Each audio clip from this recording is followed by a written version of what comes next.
গাজীপুরের কোনাবাড়িতে কনস্টেবল আকরাম, আপনারা একটা ভিডিও দেখেছিলেন 5ই আগস্ট বিকেলবেলা। হৃদয় নামের একটি ছেলেটিকে, হৃদয় নামের একটি কিশোর, সে 5ই আগস্ট সরকার পতনের ঠিক পর মুহূর্তে একটি দোকানে বসেছিল। তখন 8 থেকে 10 জন পুলিশ সদস্য তাকে টেনে হিঁচড়ে বের করে এনে পিছন থেকে একজন পুলিশ সদস্য সরাসরি শটগান দিয়ে গুলি করে এবং জায়গায় সে নিহত হয়। পরবর্তীতে সেই কনস্টেবল আকরামকে গ্রেপ্তার করা হয়। দুর্ভাগ্য, গাজীপুর জেলা দায়রা জজ আদালত থেকে এই কনস্টেবল আকরামের জামিন হয় 23/12/2024 তারিখে। পরবর্তীতে এটা নেতিবাচক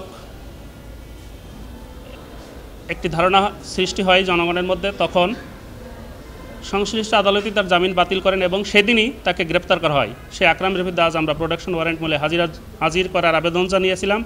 মাননীয় ট্রাইব্যুনাল সেটা আমাদের মঞ্জুর করেছেন এবং তাকে আগামী সোমবার অর্থাৎ 20/1/2025 তারিখে তাকে হাজির করার নির্দেশ দিয়েছেন।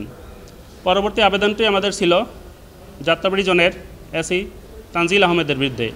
250-টিরও বেশি ডিজাইন অপশন নিয়ে ওয়ালটন স্মার্ট ফ্রিজ, বোঝে আপনার প্রয়োজন। আপনারা জানেন ঢাকা শহরের সবচেয়ে একটি বড় ম্যাসাকার হয়েছে এই যাত্রাবাড়ি এলাকাতে এবং এসি তানজিল আহমেদ সরাসরি পার্সোনাল উপস্থিত থেকে সেখানে নির্দেশনা দিয়েছেন। তার নির্দেশনায় এবং অন্যান্য অফিসারদের নির্দেশনায় সেখানে একটি বড় হত্যাকাণ্ড হয়েছে। ইমাম হোসেন তাইম, আপনারা জানেন ইমাম হোসেন তাইম সেও একজন পুলিশের ছেলে। তাকে জাকির হোসেন তৎকালীন তদন্ত যাত্রাবাড়ি থানা সরাসরি তাকে গুলি করেছে এবং স্পটেই এই তানজিল আহমেদ সেখানে উপস্থিত ছিল। সেই মামলায় তানজিল আহমেদকে গ্রেফতার করা হয় এবং আমরা আজকে আমাদের এই ট্রাইব্যুনালের মামলায় তাকে প্রোডাকশন ওয়ারেন্ট মূলে গ্রেফতার দেখানোর আবেদন করেছিলাম। ট্রাইব্যুনাল সেটাও মঞ্জুর করেছেন। একই তারিখ তাকে আগামী অর্থাৎ 20/1/2025 তারিখে তাকে হাজির করার নির্দেশনা দিয়েছেন। এবং আমাদের তৃতীয় আরেকটি আবেদন ছিল, এটি একটি টেকনিক্যাল বিষয়। আপনারা জানেন বিভিন্ন ভয়েস রেকর্ডিং যেগুলো ফ্ল্যাশ হয়ে যাচ্ছে, এগুলো অথেন্টিকেসি প্রমাণ করার জন্য আমরা এনটিএমসি থেকে, ন্যাশনাল টেলিকমিউনিকেশন মনিটরিং সেন্টার থেকে যে ভয়েস ক্লিপিংগুলো নিয়েছি, এগুলো যাচাই করার জন্য আমরা সিআইডির প্রতি একটা নির্দেশনা ট্রাইব্যুনালে চেয়েছিলাম। ট্রাইব্যুনাল সেটাও আমাদের মঞ্জুর করেছেন। ওভারঅল বিষয় ট্রাইব্যুনালে আমরা বলেছি শেখ হাসিনা সহ অন্যান্য যাদের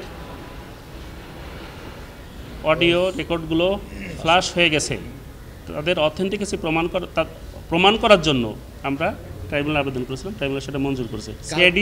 সিআইডির প্রতি চেয়েছি স্পেশালি এবং সিআইডি সহ সংশ্লিষ্ট অন্যান্য যে সংস্থা আছে তাদের প্রতি নির্দেশনা দিয়েছেন। ওখানে কার কল রেকর্ড আছে এটা এক মুহূর্তে এখন বলা যাবে না কার আছে। প্রয়োজনীয়